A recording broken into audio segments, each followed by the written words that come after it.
अब इससे पहले हमने पढ़ा था शेयर फोर्स और पढ़ा था relationship between the shear force and the bending moment. Shear force V को हम कैलकुलेट करेंगे शेयर फोर्स से। M is a maximum bending moment, W is the intensity of the load और rate of the loading. Where X equals to zero, X equals to X पर हमने लिया था, हमने क्या निकाला था, एक एलिमेंट्री बीम के लिए हमने निकाला था शेयर फोर्स। उसमें हमने स्टैटिक इक्विलिब्रियम की कंडीशन सेटिस्फाई की थी। Equilibrium elementary beam is in F X equals to zero, F Y equals to zero, F Z equals to zero. ये स्टैटिक इक्विलिब्रियम की कंडीशन है। Moment in all direction, force in all direction is zero, moment in all direction is zero, X Y Z सब में। तो ये आपकी condition है static equilibrium की। यहाँ हमने relationship between the shear force and the bending moment में निकाला था, D Y by D X equals to minus W. मतलब the slope of the shear force at a location which is equals to the rate of the loading. जो rate of the loading है, intensity उसके equal है क्या, हमारा slope of the shear force का at any section, at a section, at a location जो हमारा section है उस पर, which is equals to the rate of the loading के इक्वल। ये हमारे शेयर फोर्स में निकला था।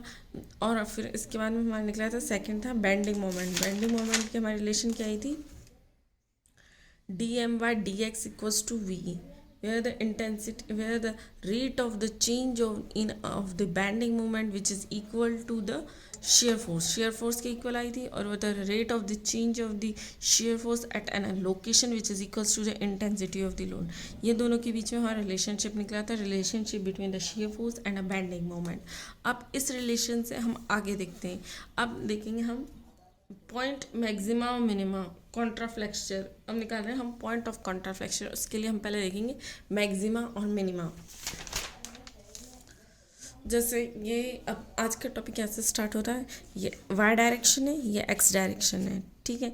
ये आपकी कोई बीम है, उसका कर्व यूं और यूं गया, ठीक है। तो ये आपका स्लोप क्या है, ये वाई मैक्सिमम है स्लोप में, सबसे ज़्यादा मैक्सिमम यही है, और वाई आपकी मिनिमम यही है। स्लोप नहीं, लेंथ, वाई मैक्सिमम ये है और वाई मिनिमम ये है। X equals to X maximum, ये एक्स डायरेक्शन में, ये Y direction. X equals to X minimum, X equals to X maximum, X equals to X minimum आपकी ये हुई। तो ये D Y by D X slope क्या है, जब मैक्सिमम है आपकी length, Y is a function of the X, Y is a function किसका, एक्स का। D Y by D X equals to zero, तो यहाँ पर स्लोप इज जीरो, तो curve at a maximum height, जहाँ आपकी मैक्सिमम हाइट होगी वहाँ आपका मैक्सिमम मिनिमम होगी, वहाँ आपका स्लोप क्या होगा, ऑलवेज ज़ीरो होगा। अब ये कैसे निकालेंगे, y इक्वल्स टू, फर्स्ट हमने कंसिडर किया y equals to maximum, D Y by D X equals to slope of the curve, D Y by D X equals to the slope of the curve. ये हमें पहले से ही पता है, y is a function of the F X, Y function है किसका, F X का। D Y by D X equals to zero, ये हमारी इक्वेशन है। अब इसके लिए हमारी दो वैल्यू निकलेंगी, x इक्वल्स टू वन और x equals to two, x equals to X one और x equals to X two. तो इसके लिए हमें सॉल्व करेंगे इस इक्वेशन को, तो इसे डबल इंटीग्रेट करेंगे, equals to zero, double integrate करेंगे, दो वैल्यू आएंगी x की, x1 और x2 दो वैल्यू आई हैं। अब दो वैल्यूज़ के लिए where x equals to X one put करेंगे, दूसरे में पुट करेंगे x equals to X two. तो x equals to X one अगर हम पुट करते हैं, अब टू वैल्यूज़ के लिए हमने फर्स्ट के लिए पुट करा D square Y by D X square, where X equals to X one. तो एक्स क्या आया यहाँ पे आपका नेगेटिव आया, at X equals to X one तो नेगेटिव आया, तो एक्स इक्वल्स टू मैक्सिमम तो Y equals to maximum, X equals to maximum तो Y equals to maximum. Second हमने X equals to X two put करा, तो D square Y by D x, इसको यहाँ एक्स की वैल्यू टू पुट करी, तो ये आपका स्लोप क्या है, positive Y equals to Y minimum, y equals to Y minimum. यहाँ x इक्वल्स टू, जब हमने x equals to X one put किया तो हमारे x मैक्सिमम और y मैक्सिमम, और x equals to X two put किया तो x मिनिमम और y मिनिमम हो गया हमारे पास। तो ये कॉन्सेप्ट है आपका मिनिमम और मैक्सिमम का, ये 12th क्लास का टॉपिक है। इस टॉपिक के बेस पे हम निकालेंगे bending moment at a point, bending moment and A point of contraflexure. Contraflexure क्या होता है, फर्स्ट क्या निकालेंगे हम, location of the maximum bending moment. अब जहाँ आपका मैक्सिमम मोमेंट बेंडिंग मोमेंट होगा वहाँ कर्व का स्लोप क्या हो जाएगा आपका ज़ीरो, मतलब D Y by D X equals to zero, जहाँ location of the maximum bending moment है। और D M by D X equals to zero, then M bending moment function किसका, एक्स का। तो इक्वेशन ऑफ द बीम है ये। First हम ये निकालेंगे, जो D M by D X equals to zero, तो वहाँ शेयर फोर्स क्या होगा, मैक्सिमम बेंडिंग मोमेंट पर शेयर फोर्स की वैल्यू क्या मिलेगी आपको, जीरो मिलेगी। M is the function of the X, equation of the beam. X equals to X one put करेंगे तो मैक्सिमम बेंडिंग मोमेंट में मिलेगा X equals to X one. फिर D M by D X equals to V, ये दूसरी equation, equation number one zero थी, आपको क्या निकला है maximum X equals to one पर, तो D M by D X equals to V निकला आपका शेयर। जैसे ये आपका कर्व है, वेयर जब मैक्सिमम बेंडिंग मोमेंट होगा वहाँ पर आपका शेयर फोर्स क्या होगा, ज़ीरो होगा, ठीक है ना। ये हम पहले देख चुके हैं। जैसे ये कोई ग्राफ है आपका, यहाँ पर ये एक्स है और ये वाई है आपकी, ये आपकी शेयर फोर्स का डायग्राम, ये पॉजिटिव है और दिस वन इज नेगेटिव, ठीक है। तो यहाँ पे क्या है, ये आपका शेयर फोर्स जीरो है। ये साइन चेंज करेंगे, प्लस वन वी वन, यहाँ पर पॉइंट वन पर इतना था इंटरसेक्शन, पॉइंट टू पर शेयर फोर्स इतना है, पॉइंट थ्री पर इतना है, ये एक्स इक्वल्स टू ए दे रखी है, ठीक है, ये नेगेटिव है। और फिर इसी से ये बेंडिंग मोमेंट का है, जहाँ आपका शेयर फोर्स जीरो होगा आपका बेंडिंग मोमेंट मैक्सिमम होगा, इसे याद रखना। तो आपका कर्व का स्लोप कुछ यूँ होगा, यूँ, या D Y by D X equals to zero, तो मैक्सिमम बेंडिंग मोमेंट है यहाँ पर आपका, है ना।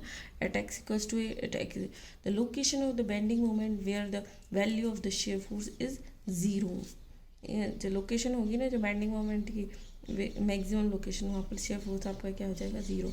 Consider the bending moment up to X equals to ए, तो मैक्सिमम बेंडिंग मोमेंट हमें क्या मिलेगा यहाँ, एक्स इक्वल्स टू ए,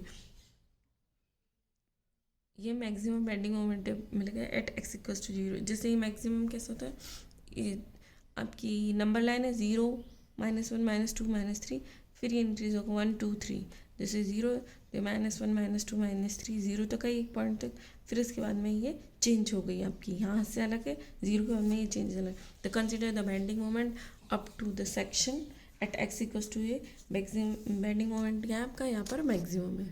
अब देखेंगे point of contraflexion. Point of contraflexion क्या होता है, जैसे ये हमारी बीम है, यहाँ हो रही है सैगिंग हो रही है, यहाँ हो रही है आपकी हॉगिंग हो रही है, तो ये कंप्रेशन में है और ये क्या है, टेंशन में है, ये सैगिंग है। ये न्यूट्रल एक्सिस के अलाउ होंगे, ये ऊपर कंप्रेशन में आएगा फाइबर, ये यू बैंड हो रही है ना यू, तो ये कंप्रेशन में, टेंशन में, और ये हॉगिंग में क्या होगी, ये टेंशन में होगी, ये कंप्रेशन में। इसमें ये एंटी क्लॉकवाइज, ये क्लॉकवाइज, ये एंटी क्लॉकवाइज, फिर ये एंटी क्लॉकवाइज और ये क्लॉकवाइज लग रहा है। तो ये क्या होता है, point of contraflexure. Point of contraflexure क्या होता है, बेसिकली एक बेंडिंग स्ट्रेस होता है, इनडायरेक्ट बेंडिंग स्ट्रेस होता है। जैसे ये एग्जांपल है, ये आपकी एक बीम है, यहाँ से ये यूँ कर्व हुई, फिर यूँ, मतलब ये सैगिंग हो रही है और ये हॉगिंग हो रही है। एक ही बीम है जहाँ सैगिंग और हॉगिंग दोनों एक साथ होती हैं, उसे बोलते हैं, जो चेंज होते हैं जहाँ से आपकी सैगिंग से हॉगिंग हो रही है, जो उस पॉइंट पर बेंडिंग मोमेंट क्या होता है, zero. It is a point और सेक्शन जहाँ बेंडिंग मोमेंट आपका क्या होता है, ज़ीरो होता है, उसे बोलते हैं पॉइंट ऑफ कॉन्ट्राफ्लेक्शन। जहाँ आपकी बेंडिंग स्ट्रेस और इनडायरेक्ट स्ट्रेस क्या होती है, चेंजेस होती हैं उस पॉइंट पर। कहाँ, जब बेंडिंग मोमेंट आपका ज़ीरो होगा। ये पॉजिटिव है और ये नेगेटिव है, ये सैगिंग हो रही है, ये हॉगिंग हो रही है। ये कैसे चेंज हो रही है, ज़ीरो, यहाँ ज़ीरो है तो minus one minus one minus two one two three, ठीक है। It is a point where section in which beam bending moment क्या, ज़ीरो। बेंडिंग स्ट्रेस, इनडायरेक्ट जो बेंडिंग स्ट्रेस लग रही है वो क्या हो रही है, अपना जो नेचर चेंज कर रही है। जैसे न्यूट्रल एक्सिस पे यहाँ पे ज़ीरो है, ये टेंशन में, ये कंप्रेशन में, तो यहाँ ये जब इसकी डायरेक्शन या सेगिंग से हॉगिंग हो गई तो यहाँ चेंज होंगे क्या, स्ट्रेसेस भी चेंज होंगे। यहाँ कंप्रेशन था, ये टेंशन, यहाँ कंप्रेशन और टेंशन है, तो यहाँ चेंज हो जाएगी बेंडिंग स्ट्रेस की नेचर भी चेंज हो जाएगा, ये टेंशन हो जाएगी, ये कंप्रेशन। तो पॉइंट ऑफ कॉन्ट्राफ्लेक्शन क्या है, जहाँ पर bending moment at the section is zero and at a point, it is a point at a section, point या section है in a bending beam at which the bending moment क्या है, zero. ये point या फिर एक section है जहाँ पर बीम में आपका बेंडिंग मोमेंट क्या है, ज़ीरो है, और the nature of the stress, bending stress, या फिर आपका बेंडिंग मोमेंट अगर जीरो हो रहा है, कुछ मोमेंट लग रहा है तो ये बेंडिंग स्ट्रेस भी जनरेट होंगी। तो ये इनडायरेक्ट स्ट्रेस है, ये क्या फ्लेक्चर आ जाएगा उसमें। तो सिग्मा बी क्या है, बेंडिंग स्ट्रेस है। जहाँ आपका मोमेंट लग रहा है वहाँ कुछ बेंडिंग स्ट्रेस जनरेट होंगी। तो यहाँ चेंज हो रहा है नेचर, ये टेंसाइल से टेंसाइल कंप्रेसिव टेंसाइल में आपकी यहाँ चेंज हो चुकी है। तो इसे क्या कहते हैं, पॉइंट ऑफ कॉन्ट्राफ्लेक्चर या पॉइंट ऑफ कॉन्ट्राफ्लेक्चर, जहाँ पर बेंडिंग मोमेंट ज़ीरो है और बेंडिंग स्ट्रेस की जो नेचर है वो आपका चेंज हो रहा है। इस टाइप के आपको नोटिफिकेशन मिलेंगे।